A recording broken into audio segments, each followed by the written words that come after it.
think the podium shot will probably be the first one because Andrew, the white guy, will give like a. Okay, so that's when it's on. Okay. Oh, oh. So he's ready to stop. Oh, she probably says. We're going to get started here in about 20 seconds. If everybody can make their way to their seats.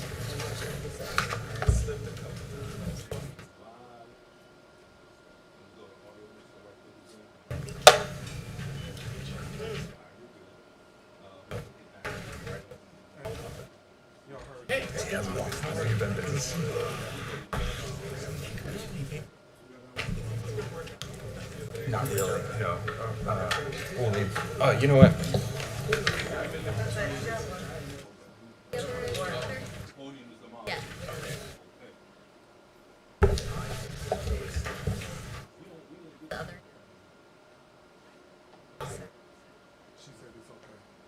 Hi, yeah.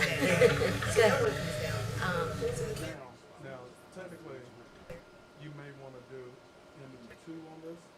Oh, I guess I'm going to make those shoes. Sorry? I've done it before. Okay? It's break. The interpreter has to be seen. So what we're going to wind up doing. Good. In M2, first. Okay. Okay, we're going to go ahead and get started. Thank you all for coming. We have lots of registered guests tonight. Thanks for making your way out. And without further ado, I'm going to open it up to our Honorable County Executive, Aisha Braveboy.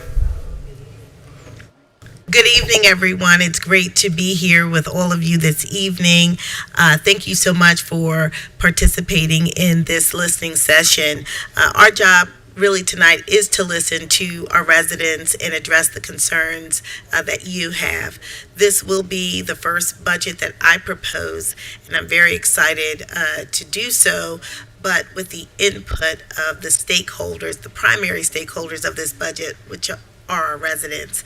So thank you so much for being here today. With me is the CAO, Maxine Bardwell, as well as the Budget Director, Angela Fair. There are various members of my administration who I'll recognize at some point because I'm sure some of those questions that you might have or comments you might have may be addressed or followed up by one of them. So again, we're here to listen and look forward to the comments this evening. Thank you, Madam County Executive. Once more, welcome to the third fiscal year 2027 proposed budget listening session. My name is Andrew Pierce, and I serve as the Deputy Director of the Office of Management and Budget. Tonight, I will serve as the moderator for this listening session. Before we begin the meeting, I want to briefly cover some housekeeping items to ensure a smooth session. First, if you have registered to speak, I will call your name to the podium. You will be allocated 3 minutes to make your remarks this evening. Please be sensitive to the chime. And actually, we don't have a chime. Our friend Mr. Barmer over here, we have a timer in the front, and once we get to the end, he's going to raise his hand. And given the number of folks that have signed up to speak, please, I ask everybody please to be mindful of the 3-minute limit. If you want to submit additional comments, email them to us at omb@co.pg.md.us. Please note that this is being streamed live online and is being recorded. For the online viewers, closed captioning is available for anyone who may need this service. Please go to your toolbar at the bottom of your screen and click CC for closed captioning and select Show Subtitle. Spanish translation services are also available both online and in person here tonight. For the online viewers, if you need Spanish translation, please go to the toolbar at the bottom of your screen and click the Interpretation button and choose the Spanish interpretation channel. And if you need interpretation services here, please let somebody know we have an interpreter available. Please note, this is important, please note that this is a listening session. We're here to listen to you so that your input can help shape the upcoming budget. This is not meant to be a public question and answer session, although there are members of leadership here tonight. who may be able to speak with you or point you in the right direction. And also, just as a note, this isn't meant to be a forum about the recent snow and ice and everything out like that. That's a current event. We're asking for your input on the next fiscal year's budget. So finally, the Office of Management and Budget will continue to accept your written comments on the proposed budget.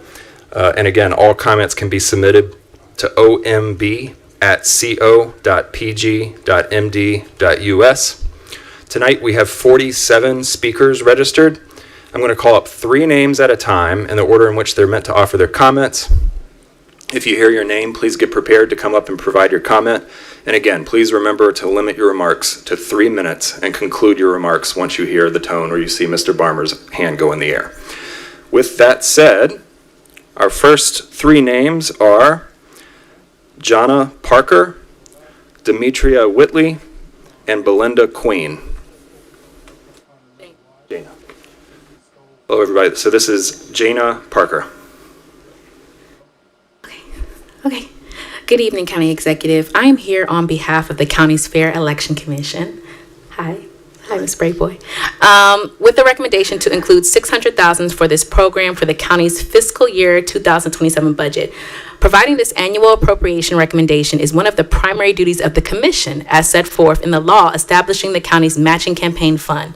It is important to increase the budget appropriation from FY 2026 amount of $400,000 for 2 main reasons.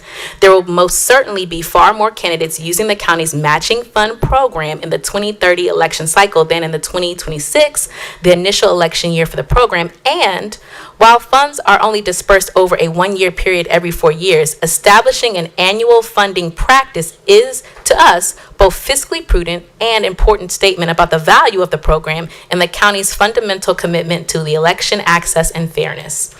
While this fund has a total of approximately $800,000 available for the qualifying candidates in 2026, an amount generated by 2 $400,000 appropriations, there are special circumstances that lead us to be confident that this limited amount is insufficient at this time. The demand for funds in 2026 is less than anticipated when our commission was established. Eligibility to the fund was restricted by the council's action for anyone with an active conventional campaign account during 2 years prior to the 2026 election, and the special elections in 2024 and 2025 resulted in a large number of candidates all running conventionally funded campaigns being disqualified from using the public matching funds. However, we feel as though $600,000 for this upcoming election cycle on this upcoming fiscal year budget is appropriate, and we would request respectfully that you increase it to that. You can find more of our comments in the letter that we did send to the county executive, and we appreciate you hearing us today. Thank you so very much. Thank you so much, Ms. Parker. Thank you. Do one last call for Demetria Whitley or Belinda Queen. And if not, the next 3 names are Grant Walker, Adrian Jones, and Taylor Fraser McCollum.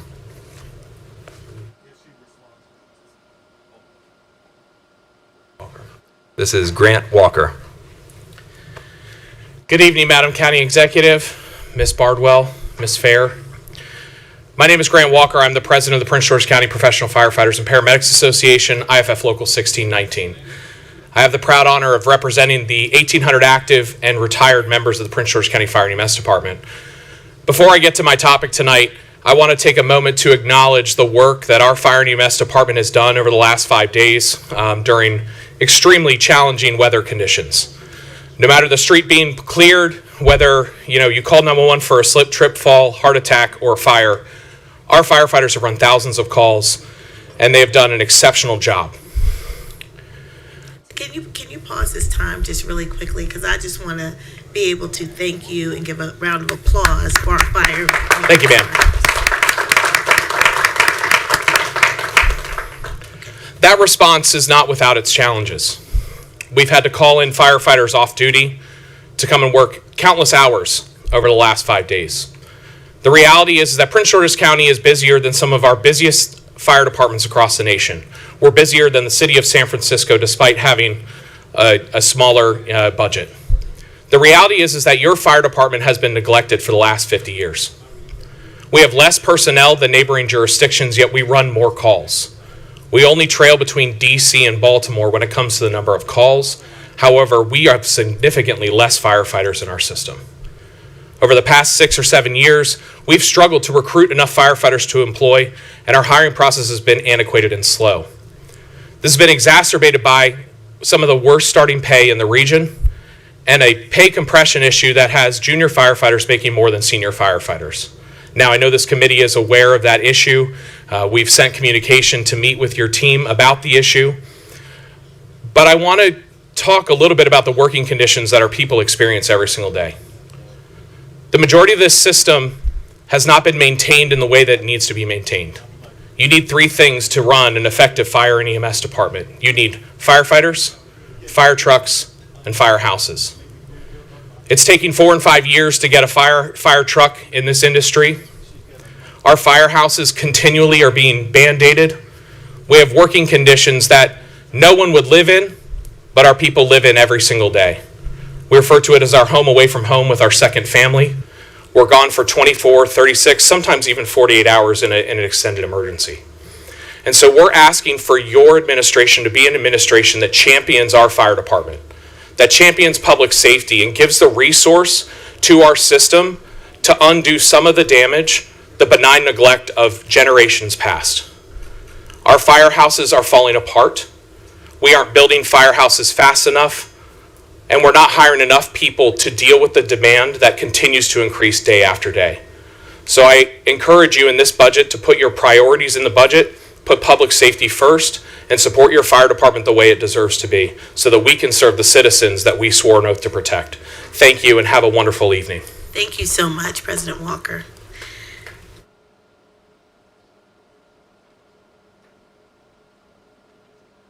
This is Adrienne Jones.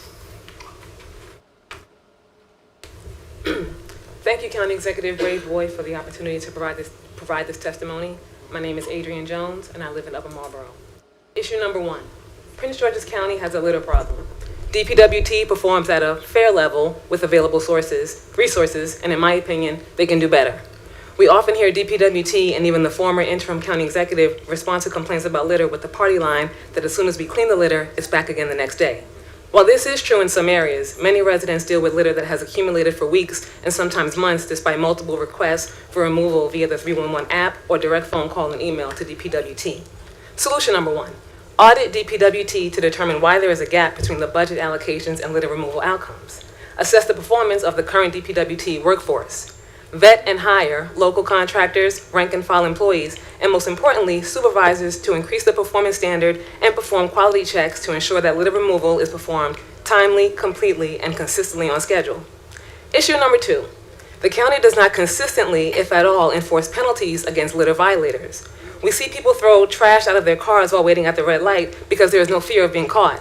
The do not litter signs do not serve as a deterrent because of the lack of actual and visible enforcement of legal penalties. Solution number 2, add litter cameras or enhance the speed cameras already located at traffic signals to catch the litter violators. Solution number 3, implement Maryland Senate Bill 525, which allows the public to submit evidence of littering and receive a share of any resulting fines if the evidence leads to a conviction. This bill has been in effect since October, but we still do not have an implementation plan from the county. The lack of an implementation plan lessens our opportunity to engage in the process of improving the aesthetics of our community. And speaking of engagement, the Department of Environment used to have a litter task force, which for unknown reasons no longer meets. This is an opportunity for your administration to create a new litter task force that would welcome resident input. Our litter problems are not limited to county roads and are worse on state roads. During your campaign, you were one of the only candidates that had ideas about tackling the litter problems on our state roadways. We expect that you will follow through with your ideas and put pressure on State Highway to perform litter removal on the county state roads timely, completely, and consistently on schedule. In closing, I commend you for spearheading the Project Elevate initiative. As the website states, the initiative relies heavily on DPWT. If your initiative to elevate the county's beauty is going to succeed, DPWT's performance must also elevate under your leadership. I ask that you strongly advocate for funding towards improvements in the workforce, resources, and performance outcomes for DPWT and all agencies responsible for litter removal management in the county. I thank you for listening to my concerns and suggestions, and I look forward to continuing the conversation with your team.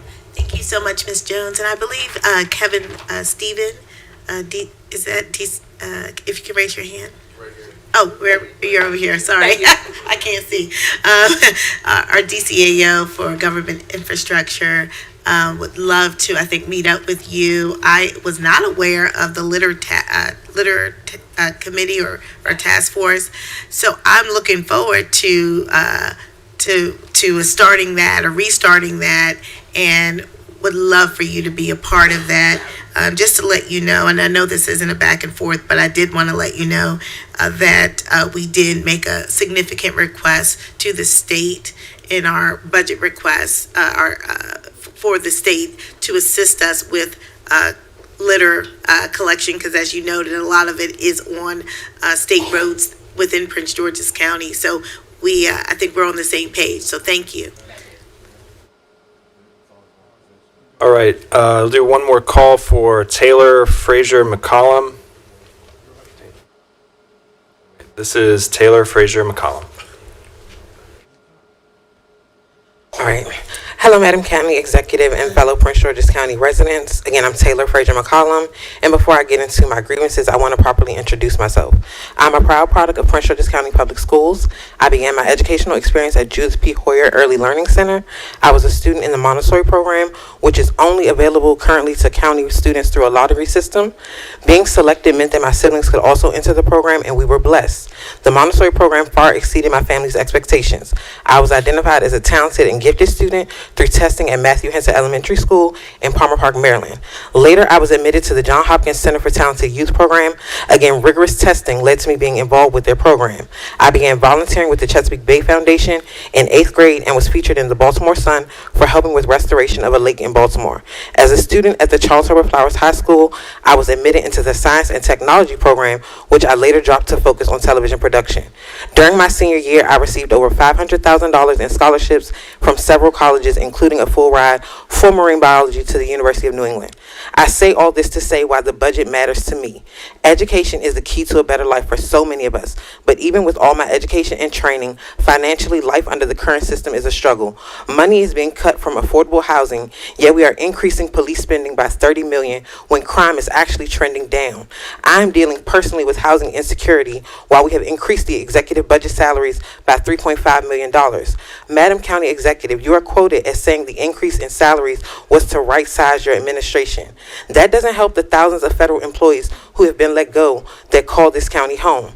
The original budget was set to save money for the executive branch. I say if they couldn't accept the set salaries, then we didn't need to hire them, especially when the hiring process wasn't transparent. With nearly a million residents, we need answers, not excuses. Last June, I started a petition on change.org to stop the proposed data center at Landover Mall. On behalf of the 22,000 plus people that signed that petition, I thank the county for the moratorium, but it's not enough. We have cut many things in the education department budget, but we have $6 million to spend on AI surveillance. Students don't need surveillance, they need guidance. They need counseling services and mental health support. The children are clearly hurting from a lack of safe spaces in the county, and hyperscale data centers that are here to further track and surveil us aren't the answer. We are cutting $1.5 million from the Summer Youth Employment Program, but get mad when teens riot at places like Urban Air. Many teens' role models are on social media, but yet we have political figures making TikToks in midst of Storm Firm. It was ill-received because the timing wasn't right. What if we took the moments it took to make that video and used it to expand Operation Silver Shovel? I know it's easy to criticize without taking action, but we have been trying to get a meeting with your office since last year. As a member with the Party of Socialism and Liberation, I understand that capitalism is at play in our system, and I would appreciate if at least an email would have come through letting me know that you were unable to meet with us. And we aren't the only organization working towards this. Thanks so much for your time, and I look forward to hearing from your office soon. Thank you so much, Ms. Taylor, Ms. Frazier McCollum. I was not aware of that request, so we will get your contact information so that we can schedule a meeting. I was not aware of your meeting request, and I'm happy to meet with any resident, so thank you. All right, the next three names on the list are Kashena A. Cross, Phyllis Wright, and Leah King.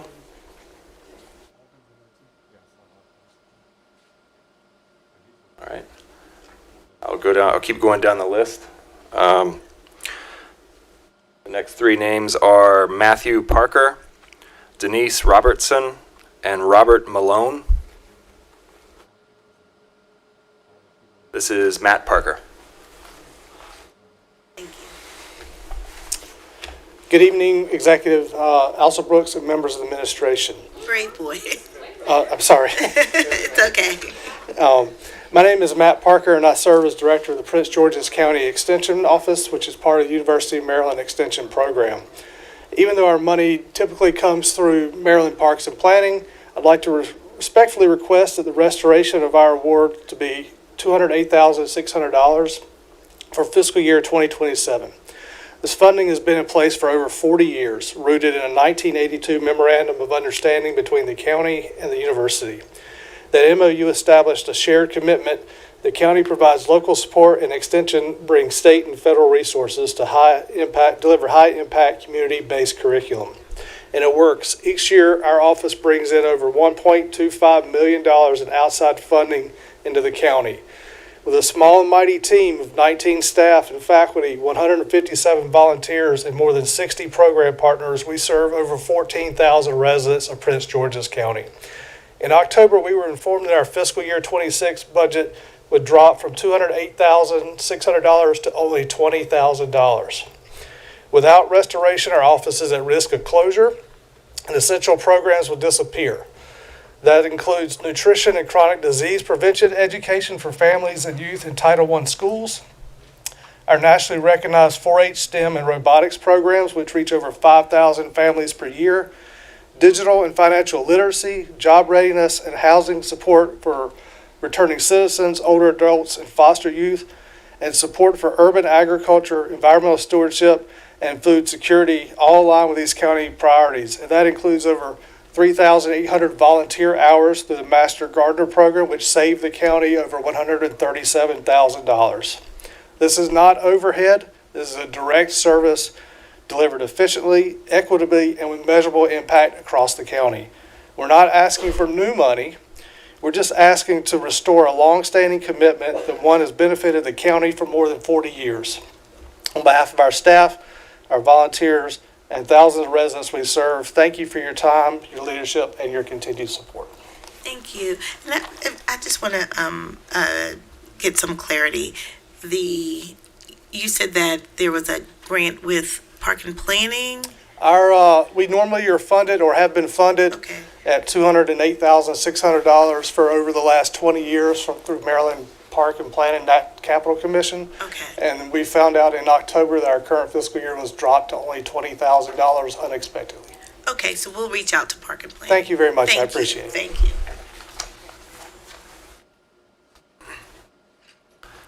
Okay, I'll call a few names again. So Kashena A. Cross, Phyllis Wright, or Leah King.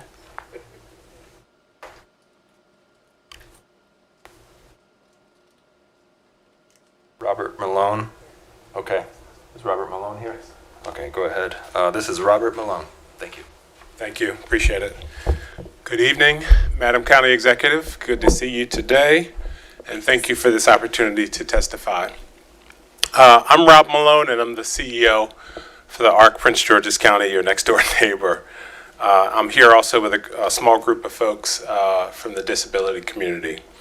I want to thank you for the opportunity again to offer input into the fiscal year budget, and also thank you for your leadership even demonstrated today to hear people out and to make our county as best as it can be. This county has a proud history of supporting people with intellectual and developmental disabilities. A key example of that is the commitment the county has made to fund a direct support professional supplement, currently funded at $4,585,000. That money provides wage support to over 30 provider organizations like the ARC and directly to 2,500 direct support staff, mostly African American women who work one-on-one with adults with special needs. Last year, the County Council approved CB 005, which allows the county, does not require the county, but allows the county to increase this supplement as minimum wage rises. On January 1st, the minimum wage increased by 2%. Under CB 005, the corresponding increase to the direct support supplement is $2.3 million, bringing the total to $6,885,000. This funding does not go to any bureaucracy, but it goes directly to the staff who work with vulnerable residents throughout our county. Direct support professionals who support sons and daughters of parents who are still living or those whose parents and family members are deceased, who entrusted our county and our community to provide great care for their loved ones for the rest of their lives. Across all 9 districts of Prince George's County, more than 2,000 people rely on these supports for housing, employment, day programs, personal care, education, and benefits assistance. Direct support professional jobs are demanding physically, emotionally, and mentally. Some people we support require constant supervision, specialized behavior support, special communication skills, and keen medical awareness. When wages for DSPs don't keep pace with the market, this work becomes less sustainable, turnover grows up, and the people we support experience repeated disruptions and trauma. We have been there before, and we don't want to go back. Thank you for your time, for your leadership, and for your continued partnership. We hope you will include the $6,885,000 line item in your budget, and we are hopeful that the County Council will also support that. We look forward to working with you, and thank you.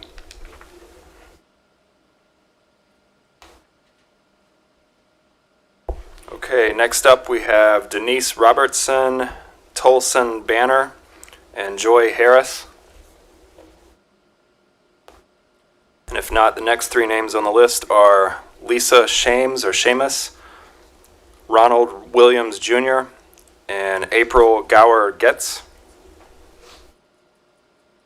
Come on. Okay. Thank you. This is April Gower Getz. Thank you. Good evening. I'm April Gower Getz, the Executive Director of the Prince George's Provider Council, a membership organization of more than 30 agencies providing services and supports to individuals with intellectual and developmental disabilities in Prince George's County. Thank you for the opportunity to testify today and for your continued support of the disability community.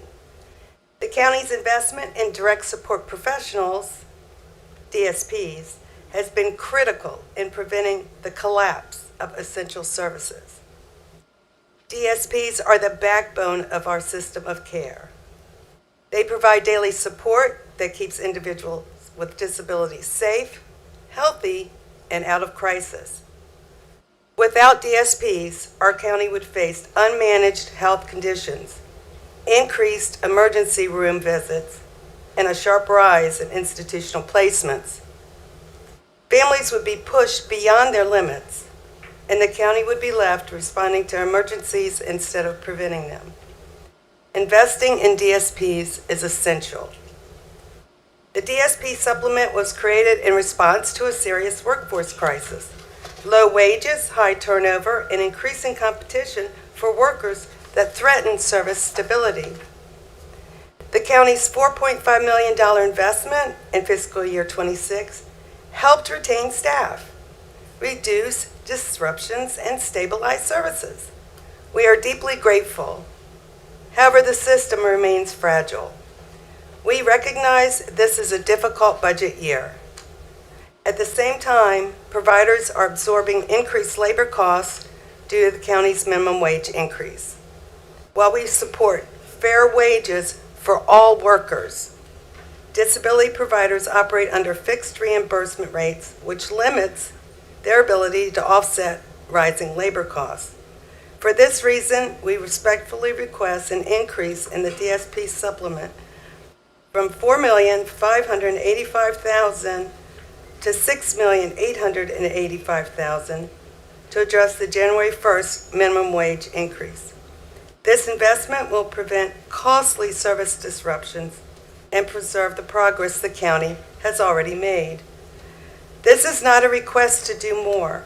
It is a request to prevent going backward, to protect services that people with intellectual and developmental disabilities rely on each and every day. Thank you for your leadership and your continued commitment to our community.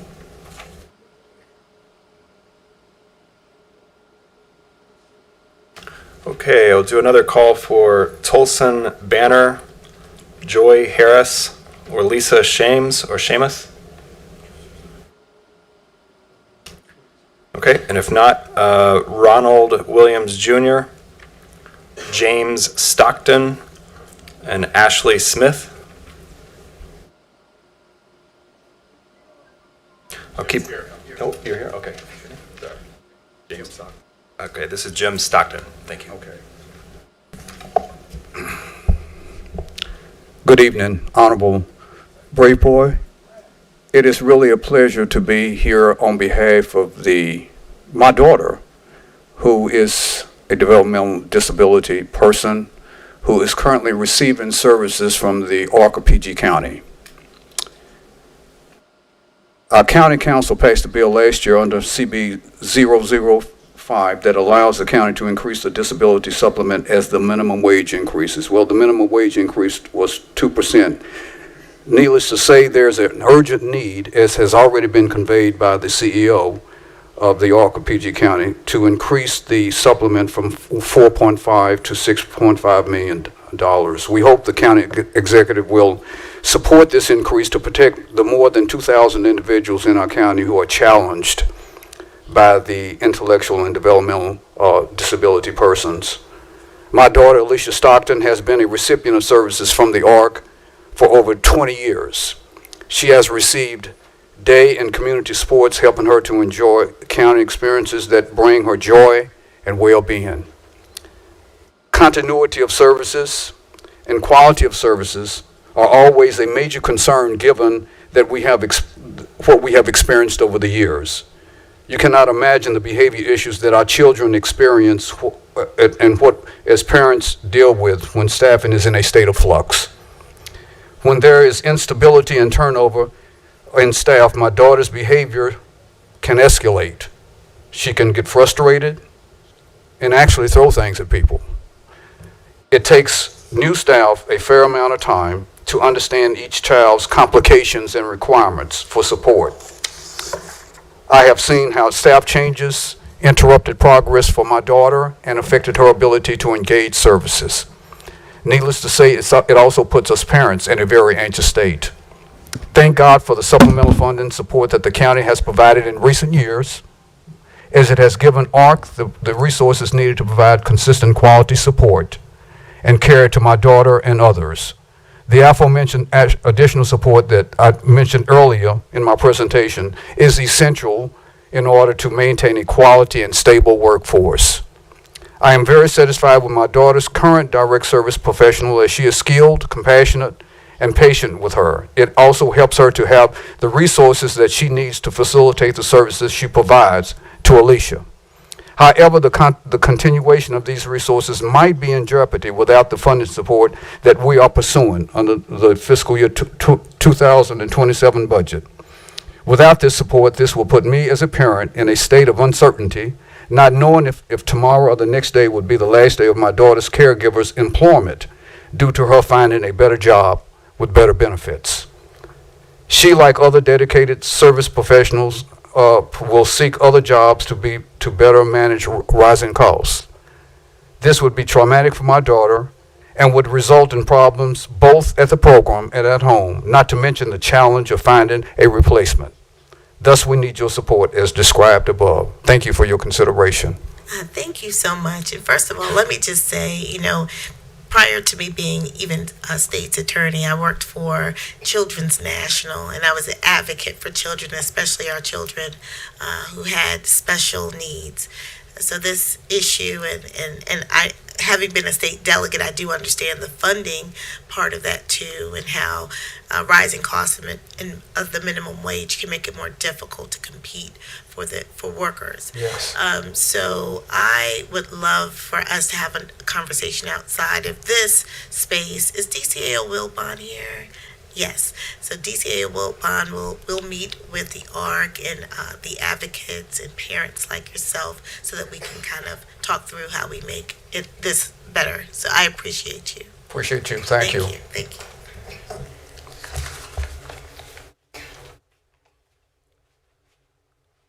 right, I'll do another call for Ronald William Jr. If not, the next three names on the list, we have Ashley Smith, Dion Crosby, and Jasmine Jackson.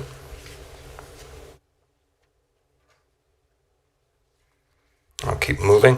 The next three names on the list is Bill Anderson, Michael Lavina, and Ejena Aluko.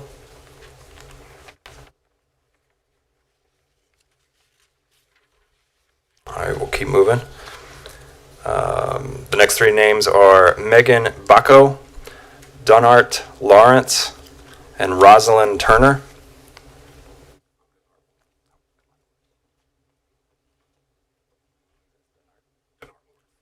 This is Donart Lawrence. Good evening. My name is Donart Lawrence, and I live in Prince George's County, Maryland, Upper Marlboro. I'm here with a simple idea about saving money while strengthening our communities. Across the county, we see needs that go unmet in schools, parks, senior centers, and public spaces. Most of the time, it's not because the county doesn't care, it's because budgets and staffings don't stretch far enough. When works gets delayed, it usually costs more to fix. At the same time, the county licenses thousands of service businesses of all kinds. Restaurants, cleaning companies, contractors, transportation services, tech services, and more. All of these businesses rely on our communities and public systems to operate. My idea is about connecting these two things. Licensed service businesses would be asked and required to give a reasonable amount of time over a few months to help the community in ways that match what they already do. For example, restaurant cooks help preparing meals for school, cleaning companies helping in public buildings, tech companies supporting schools, or contractors helping maintain public spaces. To make this fair for businesses, operating costs related to services like supplies, fuel, food, and materials could be tax deductible up to a set reasonable limit.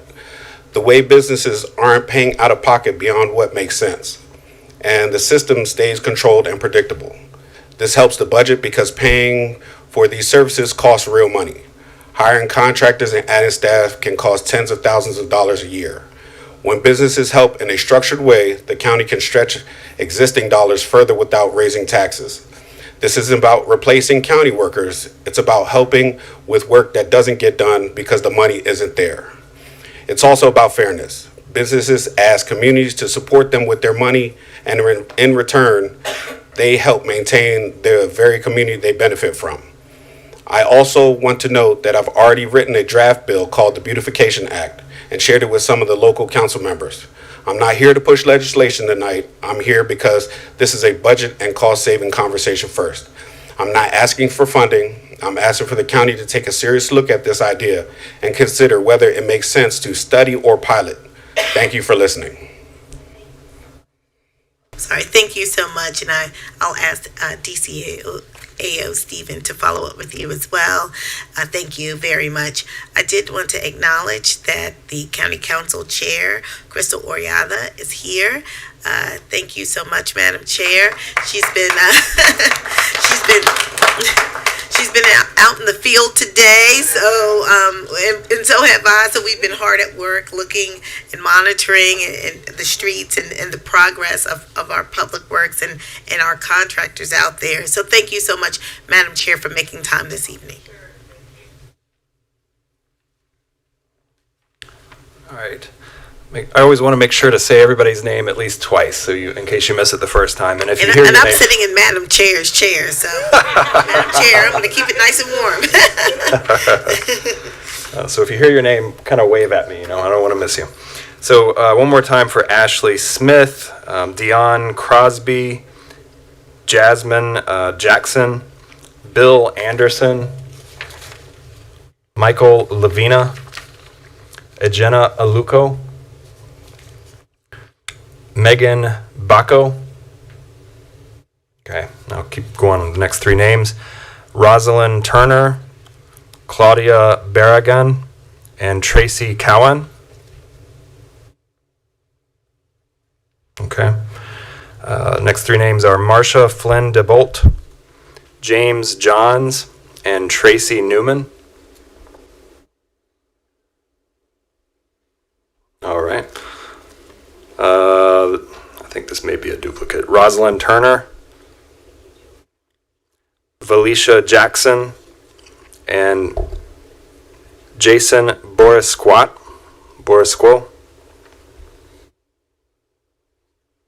All right, keep moving on.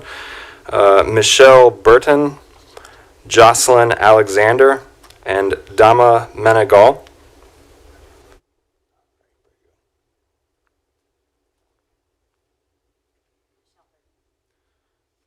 All right, this is Michelle Burton. Thank you.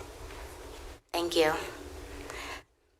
Good afternoon, and thank you for the opportunity to speak. My name is Michelle Burton, and I serve as the program manager for the Prince George's County Food Equity Council. And I'm here to urge the county's executive's office to reinstate funding for critical food system and community education investments, including full restoration of funding for the University of Maryland Extension, and to reaffirm the value of the Food Equity Council as a neutral convener and trusted implementation partner for the county. The Food Equity Council exists because food access, public health, economic development, agriculture, and environmental resilience do not live within a single office, and our role is to coordinate across agencies and sectors, align county priorities with community realities, and ensure public investments are efficient and accountable. That coordination role is not duplicative, it's essential. So without coordination, our food assistance providers may operate in silos while the demand rises. Our growers and food entrepreneurs may lack the infrastructure that's needed to scale their businesses. Nutrition education may be disconnected from food access, and residents may experience gaps despite public investment. And so that's why sustained support for our food assistance providers is critical. These organizations are meeting increased need while federal programs may be unstable and our operating costs are rising. One-time grants cannot stabilize this. Predictable county support can. And that's also why the county should invest in the infrastructure for our growers, producers, food entrepreneurs, and our food distributors, including aggregation, cold storage, processing, and technical assistance, because these are the backbone of a resilient local food economy.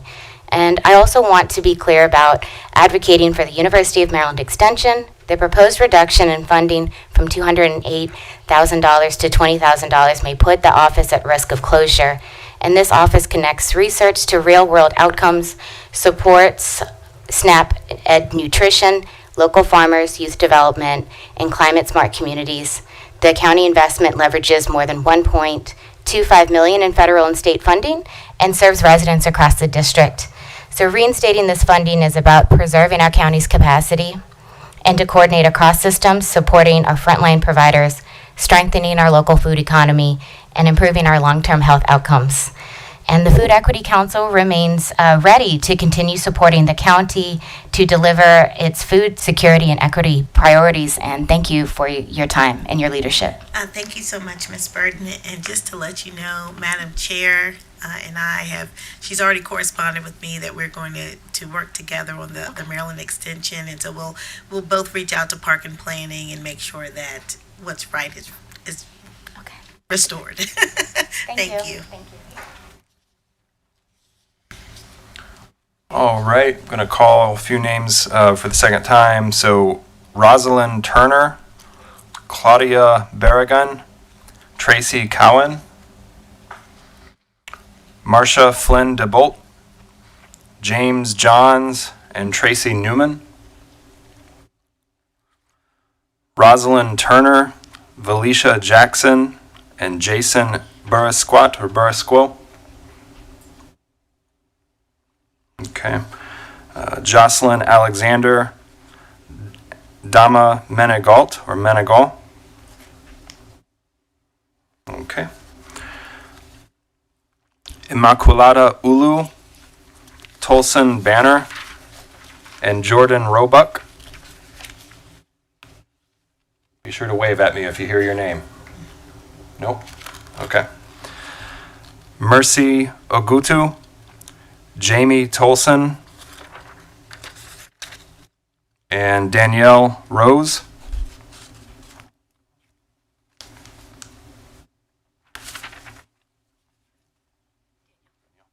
This is Danielle Rose.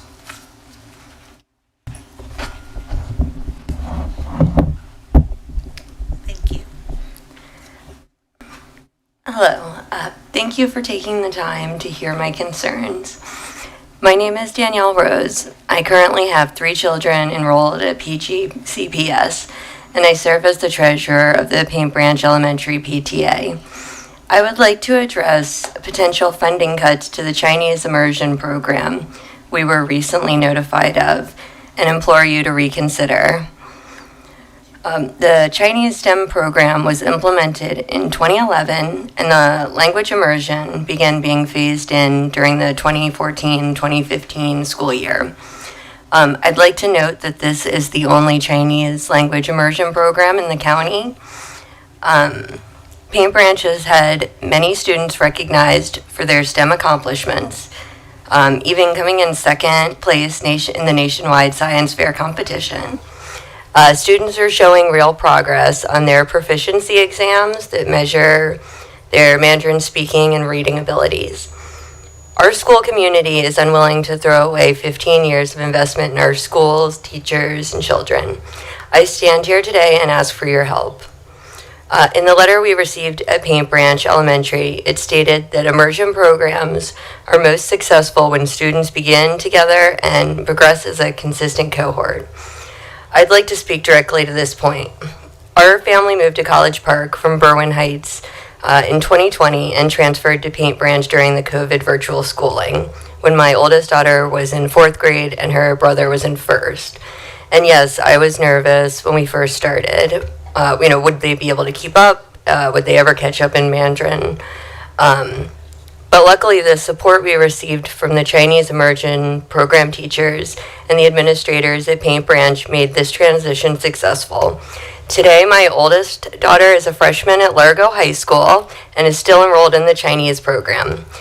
My husband and I make the round-trip drive from College Park to Largo twice a day to facilitate this. And she still regularly volunteers at cultural events hosted at Paint Branch because of the strong bonds built in this program. My son, currently a 6th grader, is also in the immersion program. We've been informed by the middle school there will be a Zoom meeting to discuss changes to the program, but no further details. He has also embraced the program and is eager to follow in his sister's footsteps. As far as I know, there was no communication at all with parents at Greenbelt, so I'm lucky I have children among all the schools. My youngest daughter is in 1st grade and has practiced her Chinese like her big brother and sister practically since she could speak. Ending this program will crush the head start she's gotten, and I know she'll be devastated if you allow this to happen. This is a life-changing proposal, not only for our family, but our entire community. We made major life decisions regarding staying in this program. I'm sorry, I know my time's run out, but please help us fight to preserve our Chinese immersion program. It is a treasured resource, it is a community, and we will be more than heartbroken. Thank you, Ms. Rose. The letter that you received, did it come from the government or did it come from the school system? From the school system. Okay. And it both implied that it was still a proposal, like in the beginning of the letter, and then at the end it sort of acted like it was already a foregone conclusion. So I wish I had more information, but... No problem. So what we can do is reach out to the school system, and I'll ask that Ms. Fair, our budget director, reaches out to the school system's budget director, because they kind of make their own decisions. We, give them funding, and then they decide pretty much how to allocate it.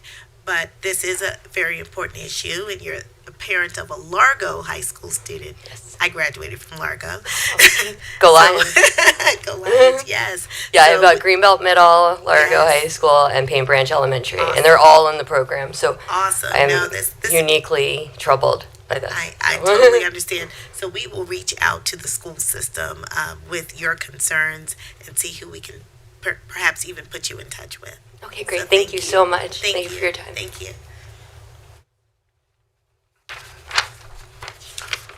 Okay, we will do a last call for Immaculata Ulu, Jordan Roebuck, Mercy Agutu, and Jamie Tolson. If not, that's the last of the names on the list. So if you registered to speak and you're here to speak and you didn't hear your name called, please wave at me. You registered? Oh, okay.